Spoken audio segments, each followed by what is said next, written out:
Título: El eco de la cumbre. El aire se volvía más denso con cada paso, más frío, más pesado.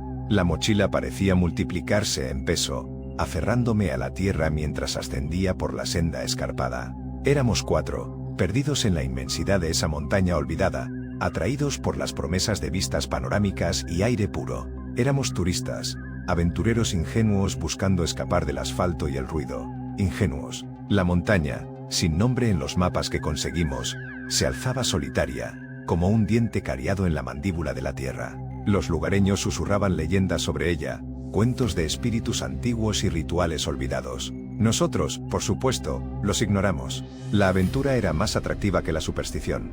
Al caer la tarde, el bosque se cerró sobre nosotros. Los árboles, retorcidos y nudosos, parecían observarnos con ojos inescrutables. El silencio era casi absoluto, roto solo por el crujir de las hojas bajo nuestras botas y el latido acelerado de nuestros corazones. Habíamos perdido la senda marcada hacía horas, guiándonos solo por la intuición y la vaga esperanza de llegar a la cima antes del anochecer. Fue entonces cuando lo oímos, un murmullo lejano, un canto grave que resonaba en la profundidad del valle. Al principio, lo tomamos por el viento, una peculiaridad acústica de la montaña. Pero a medida que avanzábamos, el murmullo se hizo más claro, más definido, hasta convertirse en un coro de voces resonantes. La curiosidad, esa vieja compañera de la estupidez humana, nos impulsó hacia adelante. Atravesamos un claro, sorteando rocas cubiertas de musgo, hasta llegar al borde de un precipicio. Abajo, en una explanada iluminada por la luz mortecina del sol poniente, se congregaba una multitud.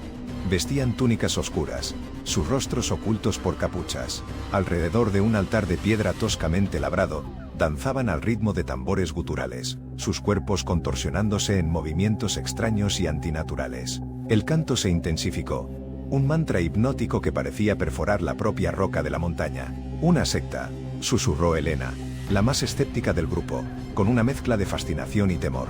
Algún grupo de fanáticos religiosos. Observamos en silencio, paralizados por la escena que se desarrollaba ante nuestros ojos. El líder, una figura imponente con una máscara de cuervo, levantó los brazos hacia el cielo. El canto alcanzó un crescendo frenético, un grito desesperado que helaba la sangre. Entonces, lo vi. Atado al altar, un hombre luchaba en vano contra sus ataduras. Era joven, tal vez de nuestra edad. Su rostro, pálido y aterrorizado, estaba bañado en sudor. Comprendimos entonces la naturaleza del ritual. No era una simple ceremonia. Era un sacrificio. El horror nos despertó de nuestro letargo. Quisimos huir, alejarnos lo más posible de ese lugar maldito. Pero era demasiado tarde. Nos habían visto. Un grupo de figuras encapuchadas se separó de la multitud y comenzó a ascender por la ladera en nuestra dirección. Se movían con una agilidad sorprendente, como si la montaña misma les obedeciera. Corrimos con la desesperación de los condenados, tropezando y cayendo mientras el eco de los tambores resonaba en nuestros oídos. El bosque, antes un refugio, se había convertido en una trampa. Las ramas nos arañaban la piel, las raíces nos hacían tropezar. La oscuridad se cernía sobre nosotros, amenazante e implacable. Nos dispersamos. Éramos presas fáciles, separados y vulnerables. A lo lejos, oí los gritos de Marcos, ahogados por el canto de la secta. Luego, silencio. Un silencio aún más aterrador. Conseguí esconderme en una cueva, un agujero oscuro y húmedo en la pared de roca. Me acurruqué en el fondo, temblando de frío y terror, esperando lo inevitable. Oía sus pasos acercándose, el susurro de sus túnicas en la maleza, el sonido gutural de sus cantos. Pasaron horas, tal vez días. El tiempo perdió todo significado. El miedo se convirtió en mi única compañía. Entonces, lo oí. Una voz suave y melodiosa que parecía emanar de la propia roca. Únete a nosotros, susurró. Libérate del miedo. Abandona el dolor. Únete a la armonía de la montaña. La voz era hipnótica, persuasiva. Prometía paz, olvido, una salida a mi tormento. Lentamente, muy lentamente, comencé a sentirme atraído por ella. La lógica, el sentido común, la moral, todo se desvanecía ante la promesa de alivio. Salí de la cueva. La luna llena iluminaba la montaña, revelando un paisaje bañado en una luz espectral. Los miembros de la secta me esperaban.